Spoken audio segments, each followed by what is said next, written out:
அப்படிதான் வருவான்.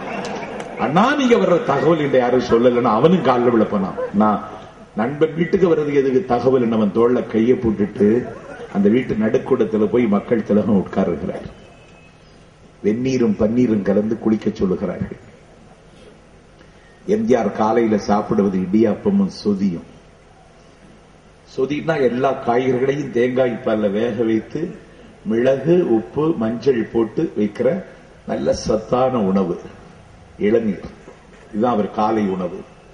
காலை உணவு தயார் செய்து டைனிங் டேபிள்ல பரிமாறி வாங்கன்னு சொல்லி மக்கள் திலகத்தை டைனிங் டேபிள் நாற்காலியில் கொண்டு உட்கார வச்சதுதான். அவர் சாப்பிடாம கன்னத்துல கை வச்சுட்டு உட்கார்ந்து இருந்தார். முதலமைச்சருக்கு அம்மா சொன்னாங்க சாப்பிடுங்கன்னு. முதல்ல தண்ணி தாங்கன்னு கேட்டார். தண்ணி தான் டம்ளர்ல வச்சிருக்கோம், கருப்பு கண்ணாடி போட்டதுனால கண்ணு தெரியல போல இருக்குன்னு சொல்லி அந்த டம்ளரை பிளேட்டோட நகர்த்தினாங்க.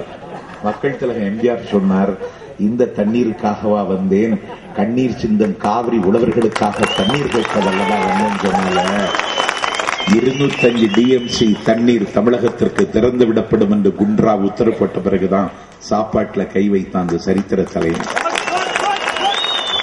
அதனாலதான் இன்னைக்கு அவர் இறந்து போனாலும் உயிரோடு இருப்பதாக நாம் கருதுகிறோம். நீ உயிரோடு இருந்தாலும் செத்தவர்களின் பட்டியலில் இடம்பெற்றிருக்கிறார். அந்த முறையை பின்பற்றித்தான், அந்த ராஜதந்திரத்தை பின்பற்றித்தான் இன்றைக்கு உச்சநீதிமன்றமே சொன்னது. பெங்களூர் கர்நாடக மாநிலத்தினுடைய முதலமைச்சரும் தமிழகத்தினுடைய முதலமைச்சரும் காவேரி தண்ணீர் பிரச்சனையிலே விவாதித்து சமாதானமாகிக் கொண்டால் என்ன? Democracy means discussion. நான் வந்தவுடனே JKN பழனியிடத்தில் கேட்டேன், எங்கே மாவட்ட கழகத்தின் செயலாளர்? வந்து கொண்டிருக்கிறார், பெங்களூரில் இருந்து வந்து கொண்டிருக்கிறார். அவருடைய பெற்ற தாய்க்கு உடல்நலம் சீர்கெட்டு விட்டது, பார்த்துவிட்டு வருகிறார். பெங்களூர் எங்களுக்கு அந்நிய நகரம் அல்ல. ஒரு காலத்தில் அது எங்களூர். கோலார் தங்கவயல் ஒரு காலத்தில் எங்கள் வயல். பெங்களூரிலே நாங்கள் பெற்றெடுத்த பிள்ளை செல்வங்கள் பல்லாயிரம் பேர் இன்றைக்கு வாழ்க்கையை தேடிக் கொண்டிருக்கிறார்கள், வசதியாக இருக்கிறார்கள். பெங்களூரிலே இன்றைக்கு கட்டுமான தொழிலில் ஈடுபட்டிருக்கிறவர்கள் எல்லாம் நமது தமிழர்கள். பெங்களூரில் இருந்து காய்கறி இங்கே வருகிறது, இங்கிருந்து காய்கறி பெங்களூருக்கு போகிறது. இந்தியாவினுடைய கட்டுமானத்திற்கு எந்த ஆபத்தும் வரக்கூடாது என்று கருதுகிறவர் இந்தியாவில் ஒரு முதலமைச்சர் உண்டு என்றால் அது எங்கள் தங்கத்தாரகை தரணி போற்றுகிற அம்மா மட்டும்தான். அண்டை மாநிலங்களோடு மிக இணக்கமாகவும் உறவாகவும் இருக்க வேண்டும் என்று கருதுகிறவர் அவர். லட்சக்கணக்கான மக்களினுடைய வாழ்வாதாரம் பெங்களூரில் இருக்கிறது. இதோ உங்கள் குடியாத்தம் காட்பாடி வழியாக கேரளாவில் இருந்து எத்தனை ட்ரெயின் பெங்களூருக்கு போகிறது? தூத்துக்குடியில் இருந்து மைசூருக்கு ட்ரெயின், நாகர்கோவில் பெங்களூருக்கு ஸ்பெஷல் ட்ரெயின், தமிழ்நாட்டின் எல்லா மாவட்ட தலைநகரிலும் ஆம்னி பஸ். இப்படி ஒரு நெருக்கமாக இருக்கிற பெங்களூரில் தமிழர்களினுடைய வாழ்வாதாரமாக இருக்கக்கூடிய பெங்களூரிலே தமிழர்களுக்கு எந்த ஆபத்தும் வந்துவிடக் கூடாது என்பதிலும் நாம் எச்சரிக்கையாக இருக்கிறோம். ஆகவே 2 மாநில முதலமைச்சர்கள் பேசிக் கொண்டார்கள். Democracy means discussion.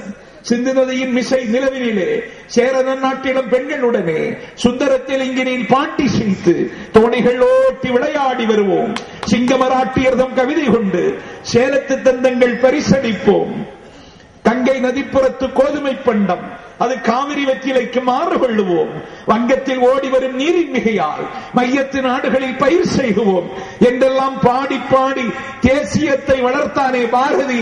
அந்த தென் தமிழ்நாட்டினுடைய முதலமைச்சர் உச்சநீதிமன்றம் அல்லவா சொன்னது, அண்டை மாநில முதலமைச்சரோடு பேசுவதில் என்ன குறை வந்துவிடப் போகிறது என்று சொல்லி. இத்தனைக்கும் பாதுகாப்பு வளையத்தில் பத்திரமாக இருக்க வேண்டிய எங்கள் அம்மா,